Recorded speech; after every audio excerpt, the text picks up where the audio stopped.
brothers and sisters, sisters who want to be brothers and vice versa. It's that time of the day you've all been waiting for. Can Jesus see my weed? Is my EBT here?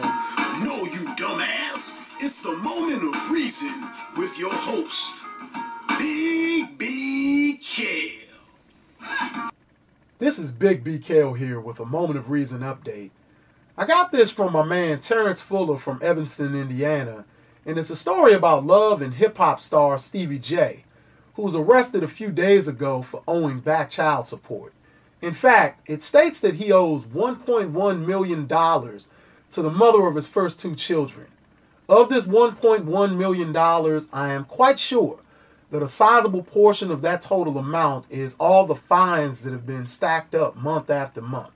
Now, I don't watch the show Love and Hip Hop at all, but I have seen snippets of the tomfoolery which goes on in the show. But I won't take the opportunity to do what many sorry simps who have most likely already reported this incident have done, by pointing out everything that is wrong with Stevie J and doing a shame on you tidbit to stay in the good graces of the ladies. First, I'm going to talk about the $1.1 million again. In reading the report, I can see that in the first child support order, the mother of his first two children was receiving more than $6,500 a month. 3 years later, this was up to nearly $9,000 a month. Now, I want you fellas who are listening to me to ask yourself a valuable question.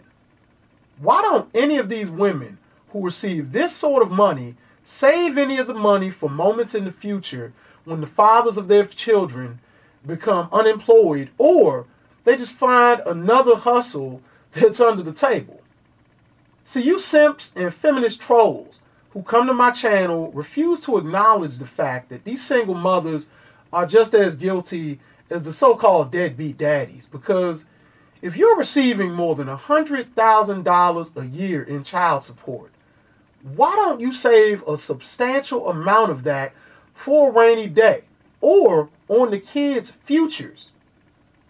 If you remember the old Dr. Phil episode when he had former NFL wide receiver Terrell Owens on stage with three of his children's mothers, the black one, who was a total common whore, was crying over the fact that she wasn't receiving the $15 grand a month that she used to receive.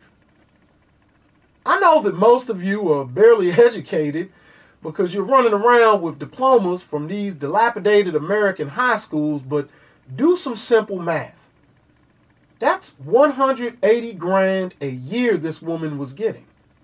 Now, Terrell Owens had a 13-year football career, which is very long by NFL standards. And this sorry, worthless, poor excuse for a woman was on stage with her lip curled up, looking at that white man, Dr. Phil, to do something to inspire him to get back on the field and earn another NFL paycheck. She also ran right to the court directly after the taping of the show to report the earnings Owens made from his appearance. This is no different than the no-count mammies that told the slave master that certain black men were about to make a run for it and head north because they were tired of working and toiling on his field. And this is exactly why I refer to these women as mammies, bed wenches, Jezebels, and whores, because they have destroyed every ounce of honor, decorum, and decency the men and women who survived that time period worked hard to claim. And that is why I want to take the time to thank every last one of you brothers who have expressed in the comments of my past videos that women like this deserve to be executed. You see, unlike the many who look down on you for sharing such a thought, I am one of the very few who applaud you. You all are only saying what men from other cultures are actually doing to women who even think about using their children as pawns. The feminist trolls who argue back and forth with you say nothing about the fact that their sisters who do these shameful acts are psychologically damaging and ruining their children forever. That is why I don't feel the least bit of sympathy whatsoever when I hear the story of some mother who has been put to death for holding a man's children above his head. I pity the children who live through such an ordeal, but it is music to my ears when I hear the sound of ratchet she-beast wailing and falling out over the casket of one of their fallen fellow sluts who held children for child support ransom, because it lets them know that the white police department, white media, white social workers, and white court system that instigate these situations will not be there to sign the memorial service registry, hug a relative, or drop one flower on that sorry woman's gravesite.